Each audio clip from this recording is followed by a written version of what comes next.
important stories are. Oh, yeah. As you just shared, when people get their greatest lessons when you're up in front of the class teaching with your personal stories, because they can relate. Like, that's what I always thought about it. I guess the point that it hit me was with comedians. Like, why did some comedians really resonate with me and why others didn't? Mm-hmm. And it was because I could relate.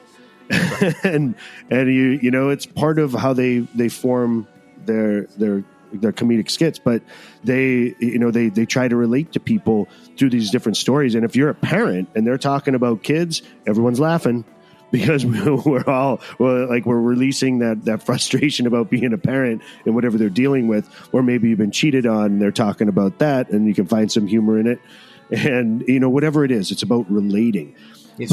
But stories, they go back, or communication between humans, this goes back tens of thousands of years. This is, you know, before we even wrote on wax tablets or anything, we shared lessons around the campfire with stories and fables so that we could continue that lesson. It was an easy way to remember it, as opposed to just saying, do this and don't do that. And it was more entertaining while you're sitting around the campfire with no electricity and no iPhones and no TV and no film, no music, right? Unless you're making it yourself. You have stories and they were passed down. And it's, I really believe, and there's science behind it now, but I've always felt that as an adult, are the stories, and the reason why they're so important to us, they're hardwired in us to be able to, when we hear a story, there's a lesson and there's entertainment, but there's also a vulnerability of the person sharing it. They're like, here's my truth. This is what really happened to me, good or bad. And I hope it can help you. Oh, absolutely. And I think, so stepping beyond stories is collaboration and community. Yeah. And so I know my music career really jumped to the next level when I sought out collaborations and just kind of being around other artists to hear the stories, to connect. And it's all about just, sometimes it's very hard to get started in something because I view it as a flywheel. You're trying to turn this positivity, career, whatever flywheel in your mind. And one of the ways to do that is to hear stories and to just start getting that, you know, energy flowing inside of you and get that belief going through talking with people, collaborating with people, and sharing. So, I mean, a big part of what you do when you're editing and stuff, right? You're probably in engineering, you might be alone. Yep. Yeah. But you're also sharing the importance of being around people, right? That gives you inspiration. And am I hearing that right? It's invaluable.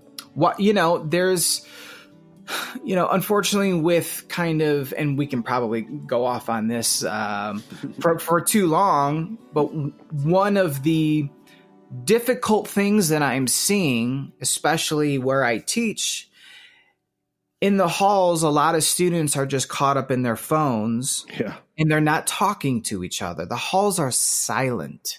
Wow. And it's really, they used to be the loudest place in school. That's right. Oh. And it's sad. And when I see that, the thing, and I tell students, I'm like, hey, when we're on break, talk to each other, exchange information, collaborate outside of class. So it's important. You need to collaborate, even if, so if your job, kind of going back to trading, trading, at your laptop there's freedom to it. And, it's kind of just, you and your platform trying to make the best trades, but join a community, bounce other trade ideas off of people, learn, educate yourself. Community, I really think, is at the foundation of who we are. It's really important. It is. And so when you're talking community too, I mean, this is a really positive aspect of social media, right? Yeah. Yes, it join is. a mastermind or just a group of like-minded individuals to share ideas. That's right. Yeah. So so in a perfect world, you're still talking to your friends in the hall, but then you're also sharing this other world that lives online, and now you're exponentially, turning that flywheel in the best direction.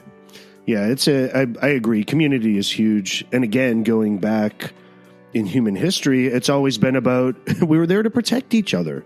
Right. Like that was really what it was. There was safety in numbers. And our tribes in the beginning weren't that big, maybe a dozen, 24 people. And you helped not only feed and support one another, but protect one another. Yep. So, and we live in such a,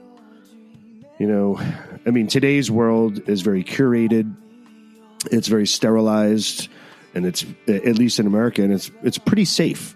Right. We don't have a lot of, there's some bad things that happen, but for the most part, we live in a fairly safe society from a lot of different angles. So it's really hard, I think, for some of the younger generations to understand or to really appreciate what it's like to struggle. Mm-hmm. Their idea of struggle is going to be very different than others. That doesn't mean that they don't struggle, and it doesn't mean that they're not going to be learning in different ways. They just have a different perspective on it. Sure. So, all right, let me ask some other questions I was kind of curious about. So if you talked about your parents making an impact, but how about in your career? Was there anybody that while you were going down this path and you were working in LA, was there somebody that was kind of a mentor to you that really took you under their wing and helped you along? And yeah, absolutely. So my buddy Stacy Dodds, it's kind of a crazy story how we met. So my first apartment in LA was close to a recording studio, but I didn't know that. I was just kind of out exploring my neighborhood one day. And, LA is notorious for having all these like unmarked buildings, right? Right. And, you got to be like in the cool kids club to know where the hot club is and be on the list and everything. So I'm just kind of walking around my neighborhood, and I kind of stumbled across, yet again, another like unmarked building, but in small print above one of the parking spots, it said like recording studio parking only. I was like, nice God, there's a studio right here. So it wound up to be Chalice Recording Studio, which is it's an amazing studio. So one day I just kind of, built up the courage and knocked on the door that had no window, and the person that opened the door was this really nice studio manager named Stacy Dodds. And years later, he was the best man at my wedding. Oh, yes. So he was very kind enough to show me around the studio, and my God, I asked so many questions, and he always had answers and was nice and was guiding me, and was instrumental into me getting my first job in a recording studio in LA, which was at a studio called Serenity Sound, owned by Sully Erno from Godsmack. And that was then the really the studio that put me in some pretty big sessions and exposed to, a bunch of celebrities and superstars. So just so someone taking the time to answer questions, let me hang around the studio, and kind of, for me, it was my next step. So he was definitely one of those people, and we continue to communicate to this day, and and so that's someone off the top of my head that I'm appreciative of. That's a great story, and it really goes to show what's possible. So for people just getting started in the music industry, we talked a lot about tenacity and grit and, making sure we're sticking with things. But what would be some advice that you'd give to someone just starting out? Great question. It's a different world than when you started, but, because you're so up to date on everything. And oh, yeah. I would say try everything. You have to, I think you have to try a lot of things out to start defining your desires. You know, okay, you want to be involved in music. Great. Well, what aspect of music? There's a ton of them. So go try out a bunch of stuff. Give yourself time to do that, because really you're also saving yourself time. You know, while I think we live in a society where maybe you do need to be a little bit more of a jack of all trades, because the entrepreneurial spirit, I think, is alive and kicking these days. For sure. You have to go try a bunch of stuff before you can really start honing in on what you're naturally gifted at, mixed with what you're interested in. Because if what you're going after doesn't pull you out of bed first thing in the morning, then it's probably not worth your time. It's great advice. You know, really good advice. I agree with the pulling you out of bed part, but also just the fact of going and trying different things. Yeah. Yeah. And as we get older, it's funny how, you know, that's how you keep variety in your life.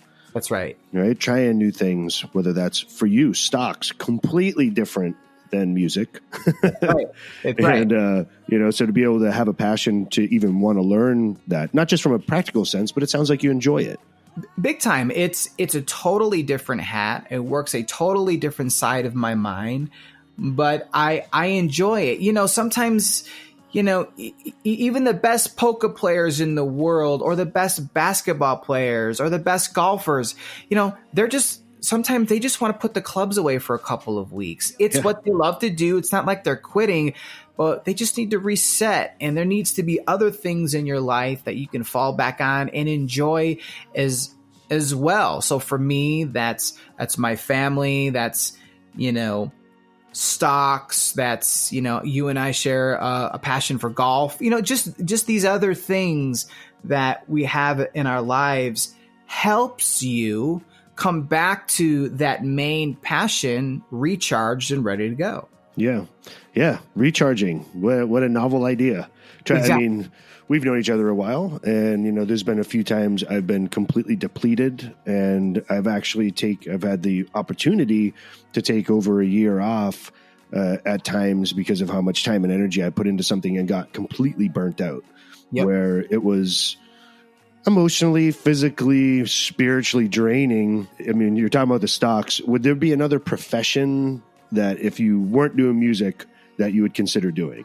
Something completely outside of music that I would be interested in doing would probably be something in finance, stock market related, or an astronaut. Yeah, that's right. Exactly. You know, I've definitely considered getting my pilot's license. You know, so that would kind of circle back to the aeronautical. That's awesome. Type thing. So yeah, there's a couple things. You know, maybe the senior tour's got a spot for me. Yeah, a few more years, man. Gotta be 50. And who knows? You never know what the future holds. How would you define the impact that you're creating in the world? I'll reframe it a little bit. I think just on a soul level, I feel like I want to play my role in pushing humanity forward through creative pursuits. Ooh, that's pretty. I like that. Yeah. So creative pursuits, I mean, mainly from music, or is there other things that you have in mind? Because I know creativity comes in many different ways, of course, but. Sure. I'd say my main flavor is definitely music. You know, just time and time again, music is it's like magic. It's one of the few things where you can't see it, you can't touch it. I'm not talking about printed music or CD players or instruments. This, you know, sound. Music, it's just it's sound. It's invisible, but it brings people together. It spreads a positive message most occasions. Yeah. And you know, and it's something I really connect with. So if I can, that